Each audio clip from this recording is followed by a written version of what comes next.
اور عورتوں کو ان کے مہر خوشی سے دے دیا کرو، ہاں اگر وہ اپنی خوشی سے اس میں سے کچھ تم کو چھوڑ دیں تو اسے مزے سے کھا لو۔ اور کم عقلوں کو ان کا مال جسے اللہ نے تم لوگوں کے لیے سبب معیشت بنایا ہے مت دو،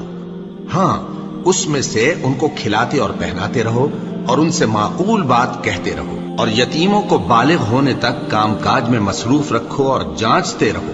پھر بالغ ہونے پر اگر ان میں عقل کی پختگی دیکھو تو ان کا مال ان کے حوالے کر دو، اور اس خوف سے کہ وہ بڑے ہو جائیں گے یعنی بڑے ہو کر تم سے اپنا مال واپس لے لیں گے، اس کو فضول خرچی اور جلدی میں نہ اڑا دینا۔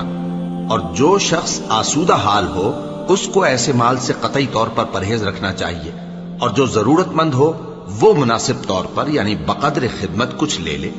اور جب ان کا مال ان کے حوالے کرنے لگو تو گواہ کر لیا کرو، اور حقیقت میں تو اللہ ہی گواہ اور حساب لینے والا کافی ہے۔